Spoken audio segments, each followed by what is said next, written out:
Hello there. Welcome back to another episode of The Dead Truth. Yeah. Fucking hey. Thanks for showing up and surprising me there. I wasn't expecting you for like another, 10 minutes.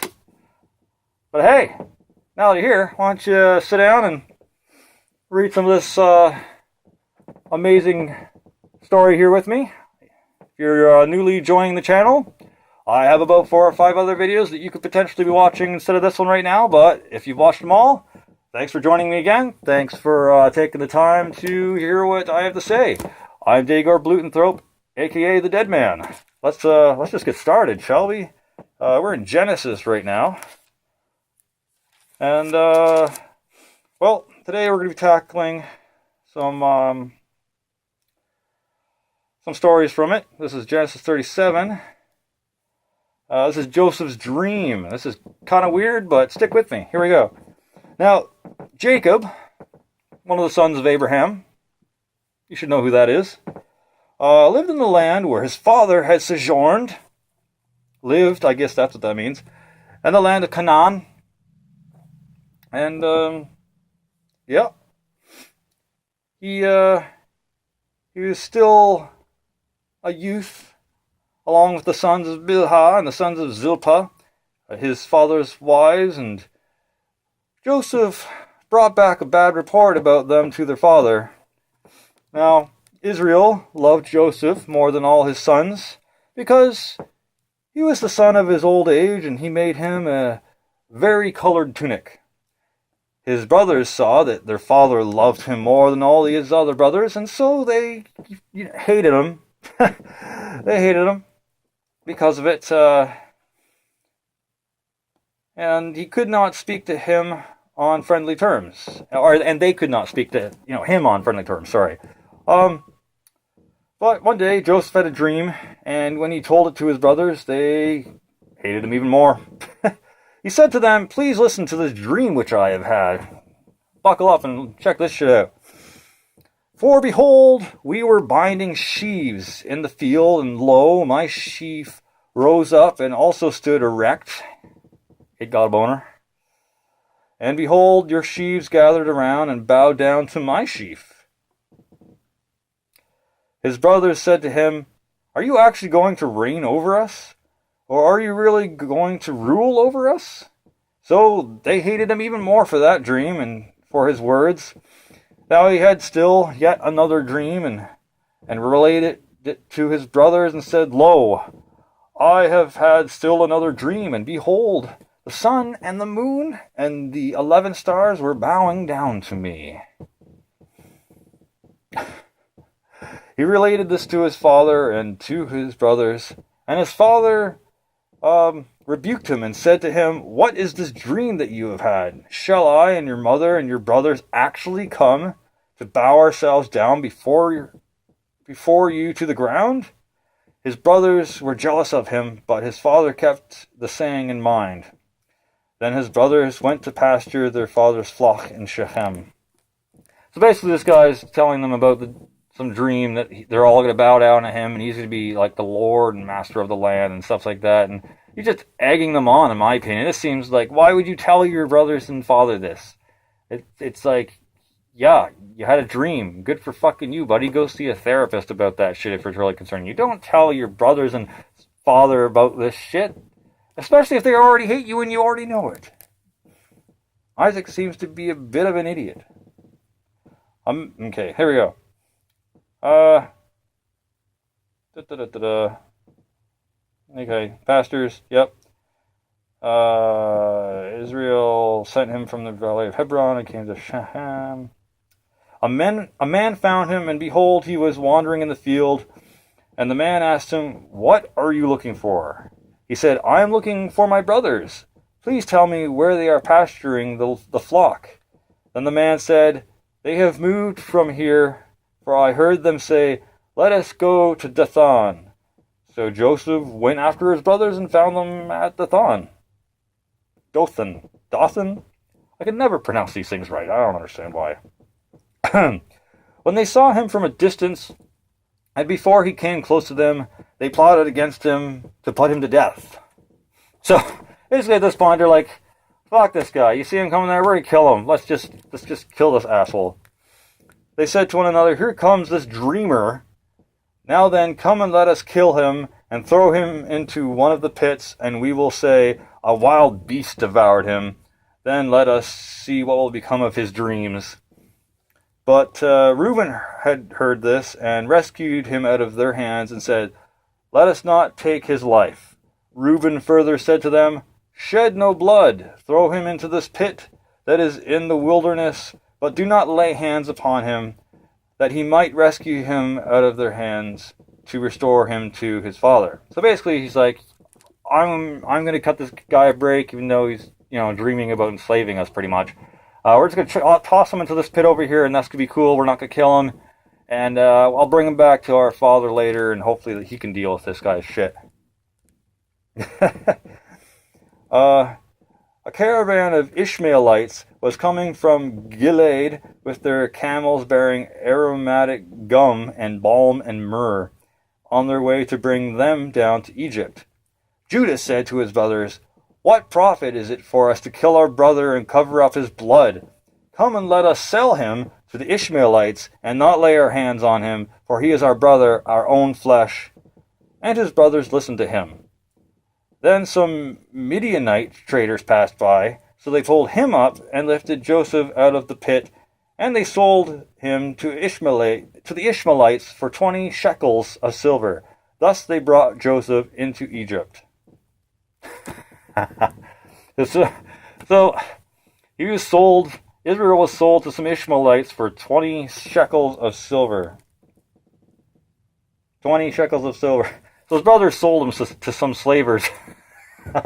And God was like, I'm cool with that, whatever. People don't have rights. Slavery's cool, whatever.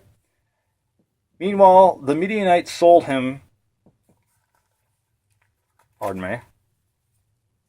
These pages are really, really thin. Sold him to Egypt to Potiphar, Pharaoh's officer, the captain of the bodyguard.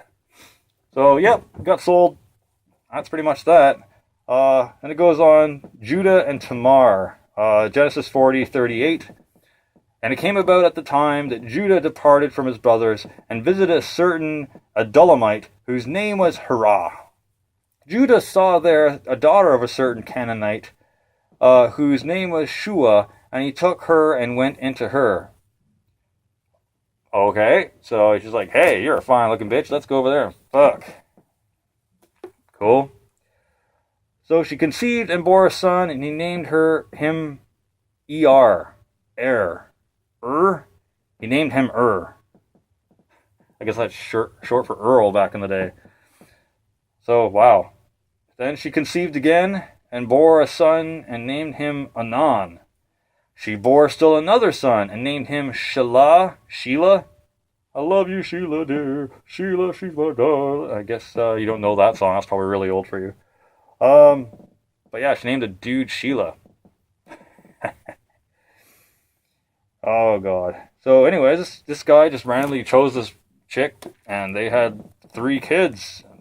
Apparently that happens really fast in this book. And there's no explanation as to why they're telling me about this. Judah said to... Oh, wait. Holy hell. I can't pronounce this guy's name. Judah's firstborn, was evil in the sight of the Lord. So the Lord took his wife. The Lord took his life. So basically, God's like, yeah, that kid seems like he's going to be a bit of a problem later on. He's dead. Fuck him. Sorry. Wow. That's pretty intense. God's just killing kids now. Children. And it's because they seem to might be a little evil somehow. You can sense that.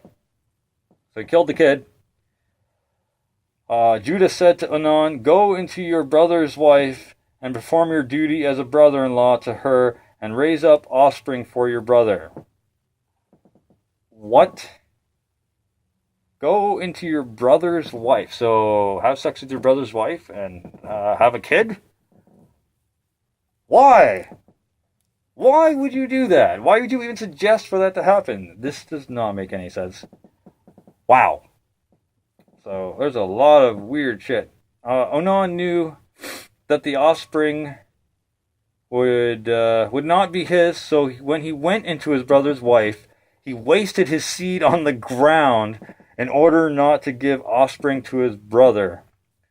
So he pulled out. He did the pull out method. I'm gonna go over here and jizz on the ground. Well, he's smart that way, I guess. But apparently what he did was displeasing in the sight of the Lord. So he took his life also. The Lord killed the guy for using the pull-out method and not wanting to get this bitch knocked up because it's his brother's wife. Why? Why does the Lord feel it necessary to just randomly come in and intervene so randomly and just, like, what the hell? He's basically punishing the guy for doing the right thing. You shouldn't fuck your brother's wife and have a kid. I mean, unless he gave him permission to, and I don't know why. I mean, can't you just fuck your own wife and have a kid? I mean, unless you're afraid for some reason that the Lord's just going to decide that this kid is... What? This does not make any sense. And the Lord killed an innocent child and killed this guy for spilling his seed on the ground and not impregnating his brother's wife. Jesus Christ, what the fuck? So, yeah. So that guy's dead. Then Judah said to his daughter-in-law, Tamar, remain a widow in your father's house until my son Shelah grows up. His son Shelah. Oh, fucking... For he thought, I am afraid that he too may die like his brothers. So Tamar went and lived in her father's house. It was told to Tamar, behold, your father-in-law is going up to Timnah to shear his sheep. Cool. So she removed her widow's garments and covered herself with a veil and wrapped herself and sat in the gateway of Enaim, which is on the road to Timnah, for she saw that Shelah had grown up and she had not been given to him as a wife. Okay, good. When Judah saw her, he thought she was a harlot, a hooker, and because she had her face covered. So he turned aside to her by the road, and he said, here now, let me come into you. So, oh boy. Let me come into you because you're a hooker and I need to bust one off. I guess hookers and giving cheap thrills were still cool back then. So he gave them to her, and he went into her. Yeah, and he conceived and she conceived by him. So she had a baby by that guy. He asked the men of her place, saying, where is the temple prostitute who was by the road at Enaim? But they said, there has been no temple prostitute here. So he returned to Judah and said, I did not find her. And furthermore, the men of the place said, there has been no temple prostitute here. Now, it was about 3 months later that Judah was informed, your daughter-in-law, Tamar, has played the harlot, and behold, she is also with child by harlotry. Then Judah said, bring her out and let her be burned. So, he has sex with his daughter-in-law, but he doesn't realize it's his daughter-in-law because she has a veil over her face, and he thought she was a hooker, so he fucked her, and that's how that went down. But now that he's found out that his, daughter-in-law is with child because of harlotry, he's asking her to be burned, literally burned alive and killed, I guess. That's fucked. Judah recognized. It was a while she was being brought out that she sent to her father-in-law, saying, I am with child by the man to whom these things belong. And she said, please examine and see whose signet ring and cords and staff are these. So I guess that's what he gave her for payment to have sex with her. Judah recognized them and said, she is more righteous than I, inasmuch as I did not give her to my son Shelah.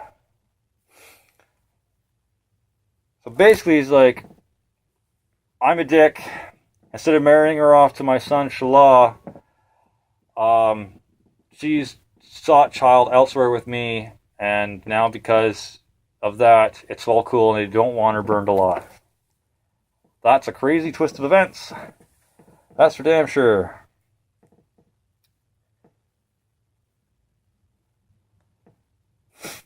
It came about at the time she was giving birth that, behold, there were twins in her womb. Moreover, it took place while she was giving birth. One put out a hand, and the midwife took it and tied a scarlet thread on his hand, saying, this one came out first. But it came about as he drew back his hand, that behold, his brother came out. Then she said, what a breach you have made for yourself. So he was named Perez. Afterward, his brother came out, who had the scarlet thread on his hand, and he was named Zerah. That kind of doesn't really matter, I don't think. Don't see any problem with that. It's kind of weird. But what else is new for this book? Yeah. And that's kind of the last really interesting point so far. I got a little bit more reading to do, but this Genesis is pretty long. I don't know how much is left here. And then Exodus is after this. Well, there seems to be 49, 50, yeah. So I'm at 42 right now. Genesis ends at 50, so there's probably at least another video worth of Genesis stuff going on and some entertainment there. Thanks for sticking around again. These have been some more excerpts from the Christian Holy Bible, the Old Testament, and the first book of Genesis. Not much really I can say besides there's still a lot of rape going on. There's still a lot of slaves and death and people being sold, and God just kind of looking over this way and just kind of turning a nice big blinder to that. So maybe it gets better. Stick around. Who knows? We'll find out for sure. But until then, I want to tell you that belief in yourself is more powerful than any God.